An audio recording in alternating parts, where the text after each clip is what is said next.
Hello you lovely people and welcome. In this video I'll be doing a manual cold start demo in the Azurpoly Transall C-160. Now, the only thing I'm really going to be using the flight board for is to remove the covers, because obviously I can't do that any other way.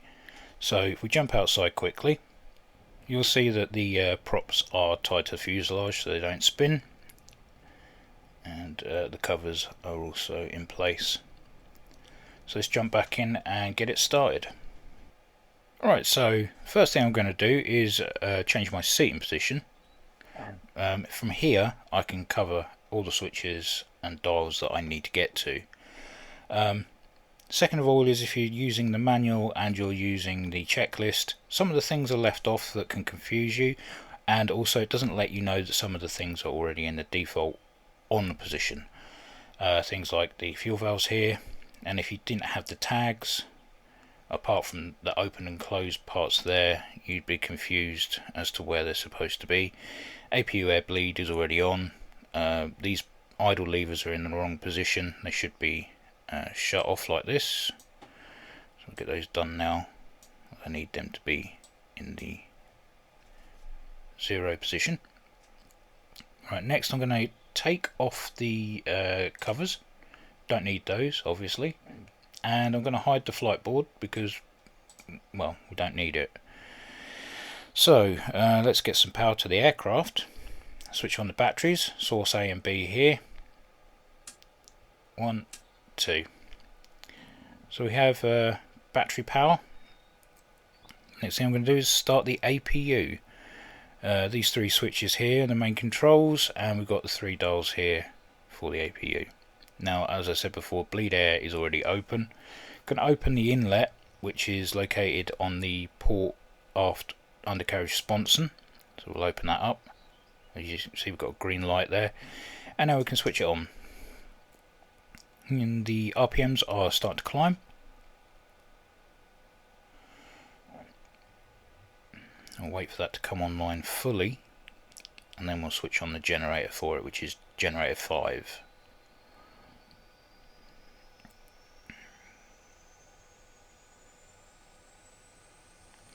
Okay, so we're going to come all the way to the top in the center here. There we go. So on APU power now. Okay, so the next thing that we want to do is to finally start the engines. So come over to the port engine. I'm going to switch on all the fuel pumps, and come over here, flick down to get it into the on position, the master start ignition switch, whatever you want to call it. And then what we're going to do is flick the start switch for the port engine down, not up. There's a reason why that cage is there, to stop it from going up. So flick it down, it will automatically come back up. Orange light will come on to let us know it's starting. Come over here to the RPM gauge, and you'll see that they're climbing. Once it gets over 1500 RPM, I'm going to open the condition cut off lever into the minimum setting. That'll introduce some air, fuel into the mix. If we open the window,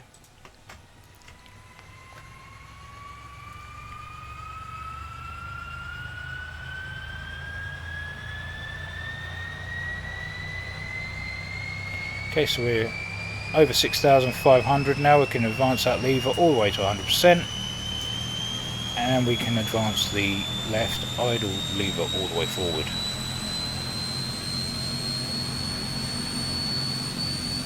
Okay, I'm just going to let the engine settle. Sounds on this are absolutely phenomenal. I'll close that window, it's a tad noisy. Now we're going to repeat the same thing for the starboard engine. So all the pumps on.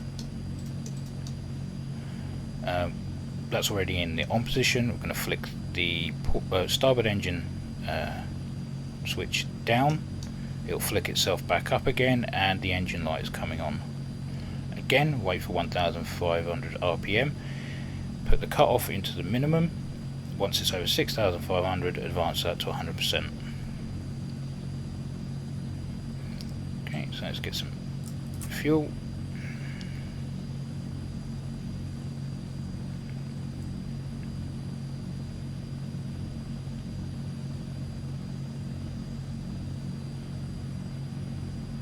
There we go. We have good engine start.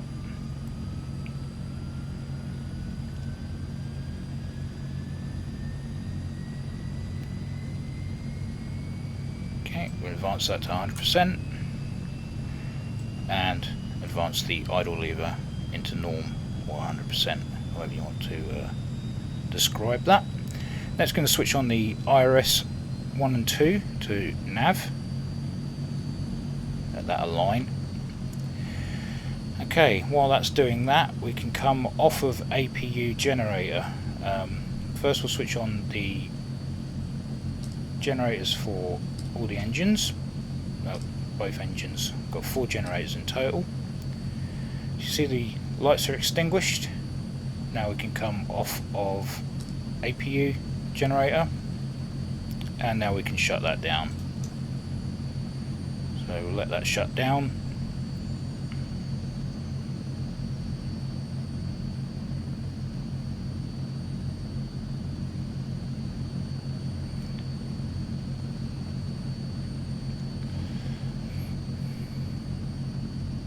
Switch on our nav lights and anti-collisions, which should have been done at APU start, but never mind.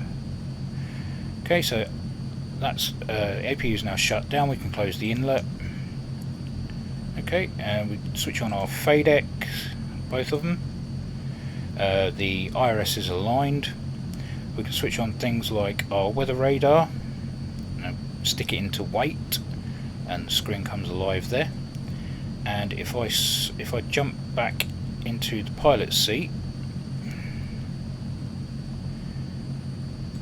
we get our HSI and ADI by rotating these 2 knobs here.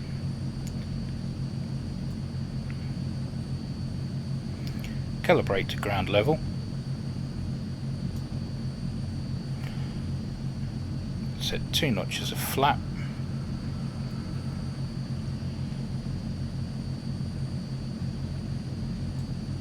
Extend the taxi lights.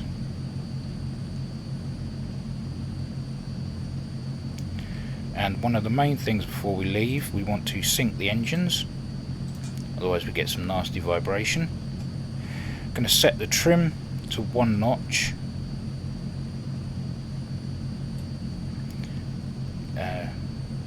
Reset the accelerometer there.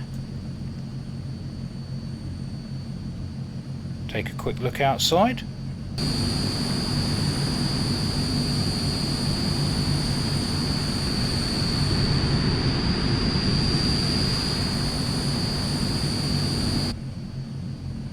Okay, I lied before. We do need to take the chocks off. We can hide that again now. And we can make our way to the end of the runway. Parking brake off.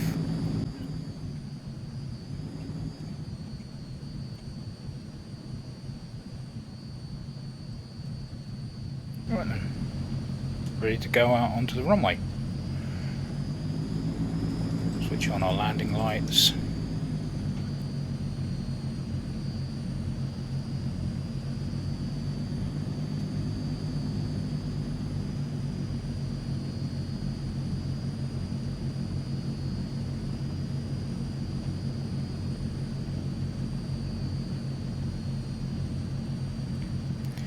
Okay, so we make one last look of controls. Everything seems good. Okay, so throttle up.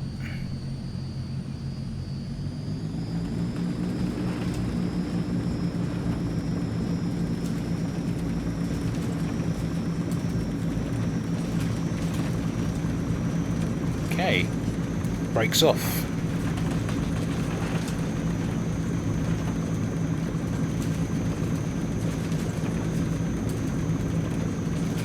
Around about 90 knots I tend to rotate.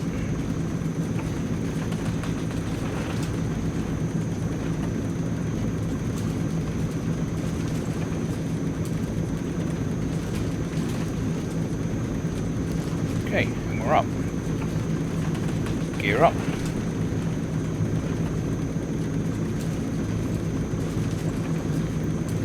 Retract the taxi light.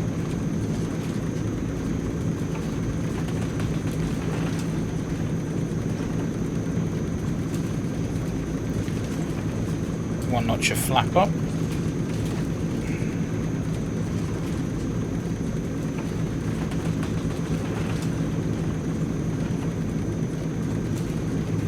Another notch of flap up. And then trim out as needed.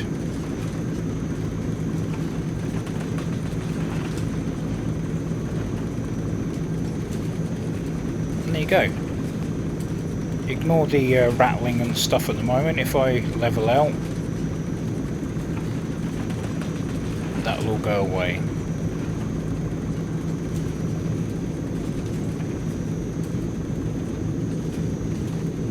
And there we go. So that's the cold start demo for the Azurpoly Transall C-160. I hope that's helped, and if I've missed anything out, let me know. Or if I've done something wrong, please let me know, because the manual and the checklist are no help whatsoever. So, thank you for watching, and take care, and I'll see you in the next one.